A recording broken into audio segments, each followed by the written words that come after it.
Before we start these video tutorials, let me give you an overview of how these video tutorials are laid out.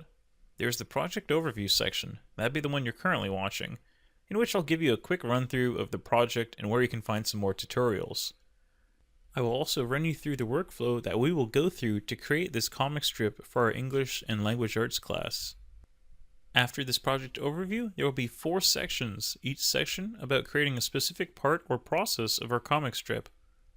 At the beginning of each one of these sections, I'll have a quick overview so you know what types of tools and processes we'll be using.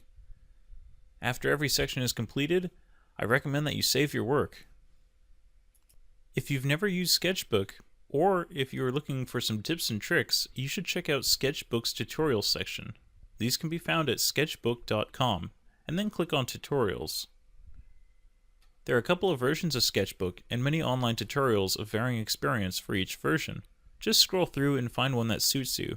In this tutorial, I'll be using a tablet to sketch on. If you're using a desktop version, you might want to look at one of the basic tutorials on Sketchbook's website. However, the controls and functionality of the two versions are very similar, so it's very possible to follow along with this video no matter which version you're using. In this video series, we'll walk you through the creation of a comic strip for our literature class. The students were tasked with creating a short comic strip to illustrate a possible ending for an open-ended book.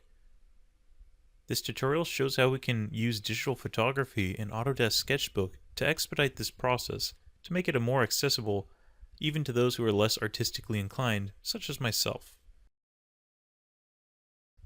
The workflow we will go through to create this comic strip will be panel by panel, and each panel will start off with some digital photography taken with any media device. In this case, I took the photos with the tablet I'll be sketching on.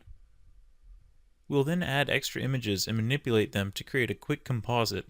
This work doesn't have to be pretty, since we'll be sketching over it. The next step will involve sketching outlines over our character. This is where having the photo to sketch above is very helpful, as it expedites the process, since I have no experience in sketching human forms. Then we'll use the Paint Flood Fill tool to fill in our sketch with some color. During this process, we'll also add some touch-ups to our sketch. With our completed character, all that remains is a background. This isn't anything fancy, we'll just draw some semi-abstract trees and fill them in. Once more, we'll be using the Paint Flood Fill tool to fill in these trees. We can then add this completed panel to our comic strip and begin again for the next until we're finished. In the next video, we'll begin creating our composite photo that we'll use to create our panel.